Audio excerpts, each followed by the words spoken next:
ఆ స్థాయిలో కేవలం 9 నెలల కాలంలోనే ఇంత దారుణంగా పడిపోయినాయి. ఇవన్నీ కూడా ఎందుకు నేను చెప్తా ఉన్నాను అని అంటే, ఈరోజు కష్టాలు అనేటివి వస్తాయి. ప్రతిపక్షంలో ఉన్నప్పుడు, రాజకీయాలలో మరీ ముఖ్యంగా ఉన్నప్పుడు ప్రతి ఒక్కరూ కూడా ఒక్కటే గుర్తుపెట్టుకోవాలి, కష్టం రానిదే సుఖం రాదు. ప్రతి మనిషి జీవితంలో కూడా కష్టాలు సుఖాలు అనేది పార్ట్ అండ్ పార్సల్. ప్రతిపక్షంలో ఉన్నప్పుడు మన కష్టాలు కనిపిస్తాయి, కానీ ఆ ప్రతిపక్షంలో ఉన్నప్పుడు ఆ కష్టాలలో వచ్చినప్పుడు మనం ఆ కష్టాలను ఎలా ఎదుర్కొంటాం అన్నది మనల్ని లీడర్లు చేస్తాయి.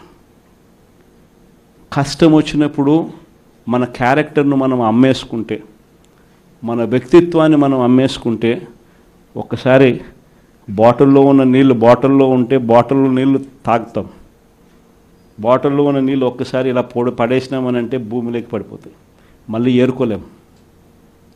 క్యారెక్టర్ కూడా అలాంటిదే. ఒక్కసారి విడిచిపెట్టేసినాము అని అంటే మళ్ళీ దాన్ని ఏరుకోలేం. ప్రజల్లో చులకనవుతాం, ప్రజల్లో పలచనవుతాం. ఇది ప్రతి ఒక్కరూ కూడా గుర్తుపెట్టుకోండి. కష్టాలు అన్నటివి ఎల్లకాలం ఉండవు. ఎవరికి ఏ కష్టం వచ్చినా కూడా నా కథ గుర్తు తెచ్చుకోండి. 16 నెలలు నన్ను జైల్లో పెట్టినారు. నా మీద కేసులు వేసింది కూడా మళ్ళీ ఎవరో కాదు, అటు కాంగ్రెస్ ఇటు తెలుగుదేశమే. నా పిటిషన్లో ఎవరు పిటిషనర్స్ అంటే అటు కాంగ్రెస్ ఎమ్మెల్యేలు, ఇటు తెలుగుదేశం పార్టీకి సంబంధించిన నాయకులు. కేవలం రాజకీయంగా ఎదుగుతున్నాను అని ఒకే ఒక కారణంతో దొంగ కేసులు బనాయించారు. 16 నెలలు జైల్లో పెట్టినారు. కానీ ఏమైంది? బయటికి రాలా?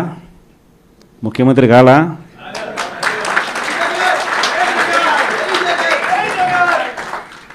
ప్రతి ఒక్కరు ఇది గుర్తుపెట్టుకోండి. ఎవరికైనా ఇంతే. మహా చేస్తే వీళ్ళు ఏం చేయగలుగుతారు? దొంగ కేసులు పెడతారు, కాదండంలా బెదిరిస్తారు, కాదండంలా మహా అయితే 3 నెలలు లోపల వేస్తారు, అది కాదండంలా. కానీ ఏం చేస్తారు? 3 నెలల తర్వాత మళ్ళా వస్తాం, రెట్టించిన ఉత్సాహంతో మళ్ళా పనిచేస్తాం. ఎవరెవరైతే మిమ్మల్ని జైల్లో పెట్టే కార్యక్రమం ఎవరెవరైతే చేస్తారో, మంచి చేసిన వాళ్ళని గుర్తుపెట్టుకోండి, చెడు చేసిన వాడిని గుర్తుపెట్టుకోండి. ఇద్దరిని గుర్తుపెట్టుకోమని చెప్తాను. ఊరికే చూస్తూ ఊరుకోం. వైఎస్ఆర్ కాంగ్రెస్ పార్టీ బ్రతుకుతుంది. వైఎస్ఆర్ కాంగ్రెస్ పార్టీ ఈ రాష్ట్రాన్ని ఏలుతుంది అని కూడా ఈ సందర్భంగా చెప్తాను. మరో 30 సంవత్సరాలు ఏళ్తామని కూడా ఈ సందర్భంగా కూడా మరి గట్టిగా కూడా చెప్తాను. కాబట్టి ఎవ్వరూ కూడా వైఎస్ఆర్ కాంగ్రెస్ పార్టీకి సంబంధించిన ఏ కార్యకర్త వెంటికి కూడా పీకలేడు అని చెప్పి కూడా ఈ సందర్భంగా చెప్తాను. ఇది ప్రతి ఒక్కరూ గుర్తుపెట్టుకోండి, ఒక్కటే గుర్తుపెట్టుకోండి. ఈసారి జగనన్న 2.0 కొంచెం వేరుగా కూడా ఉంటుంది.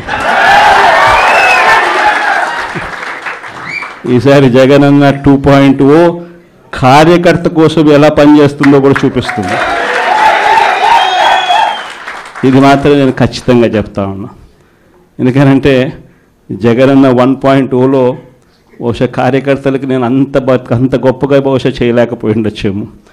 ప్రతి పథకము ప్రతి విషయంలోనూ కూడా మొట్టమొదటిగా ప్రజలే గుర్తుకొచ్చారు. ప్రజలకు మంచి చేయడం కోసమే నా టైం కేటాయించా, నా తాపత్రయపడ్డా, ప్రతి విషయంలోనూ దానికోసమే అడుగులు వేశా. కానీ జగనన్న 2.0కి వచ్చేసరికి మాత్రం చంద్రబాబు నాయుడు కార్యకర్తలకు పెడతా ఉన్న ఇబ్బందులు చూసా, కార్యకర్తలు పడతా ఉన్న అవస్థలు చూసా, కార్యకర్తలు పడతా ఉన్న బాధను గమనించా. వీళ్ళ కోసం గట్టిగా మీ జగనన్న ఉంటాడని సందర్భంగా గట్టిగా చెప్తాను.